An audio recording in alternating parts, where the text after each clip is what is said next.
So it's Easter weekend. It's Friday night, Good Friday right now. This weekend I'm going to actually do quite a few more videos than normal, maybe a couple a day. I'm not exactly sure.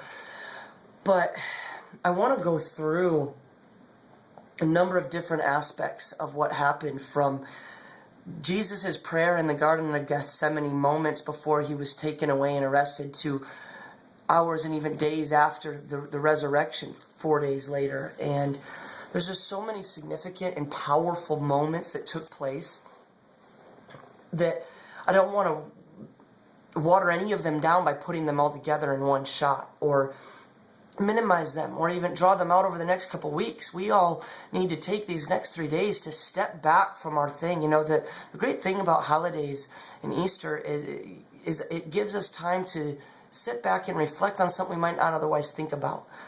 And as we go into this weekend, don't let this be another normal weekend. Let's take a moment and step back and realize and remember who Jesus was, what he did, and why we even attempt to be Christians.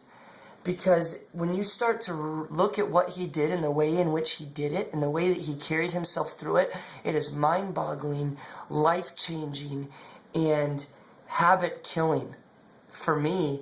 And I hope that it would be the same for you. And so I've been so incredibly inspired this morning or this afternoon at a Good Friday service. And Pastor Rick just kind of opened some things up that I've never noticed before in the Gospels that I'm excited to kind of talk through and regurgitate to some of you. But I want to start even before we get to some of what Pastor Rick shared in another spot. You know, in John chapter 17 is where we're going to start, and we're going to go through the entire crucifixion and the whole process over these next few days together.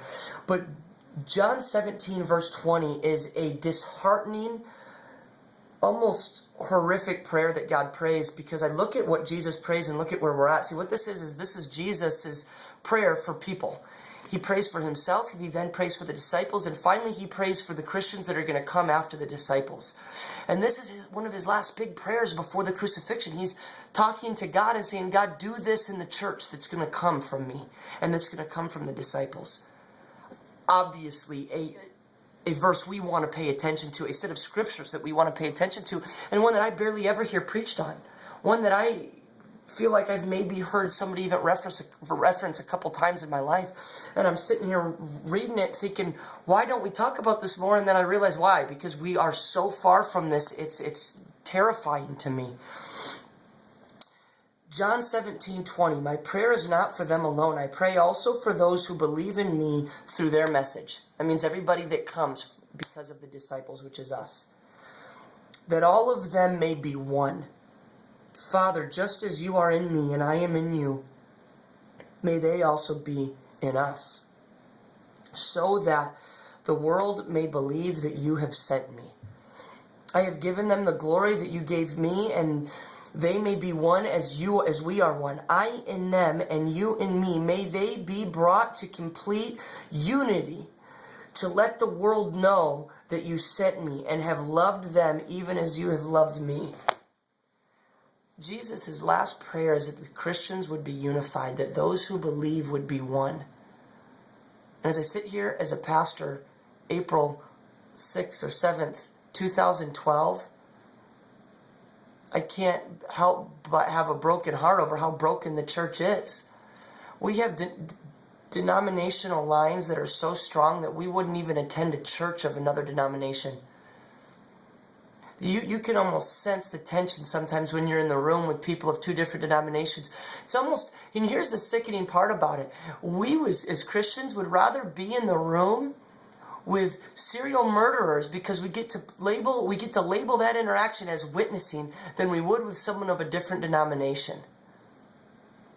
We have more tolerance, we have more tolerance for people that want nothing to do with God than we do for people that love God but have a few different beliefs than we do.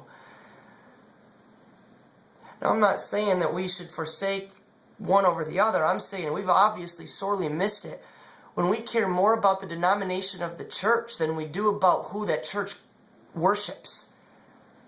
At the end of the day, it's about believing that Jesus died on the cross for our sins and we need him. So this weekend, I challenge you. Forget about the denominational lines. Forget about the name of your church. Who cares? The name of your church couldn't be more irrelevant to your salvation or the salvation of anybody else. What matters is that we honor we're all saying we're serving Jesus, and yet we're doing it by throwing stones at each other. If we're going to honor him the way that he would ask us to, then we need to honor this last prayer that he gave to God. God, help them to be unified, help them to come together as one, so that the world will know that they're from us. No wonder the world's so confused on what religions to choose and what God is, and no wonder people are running from the Christian church quicker than they're coming to us. We don't even like each other. Why would they think we'd love them?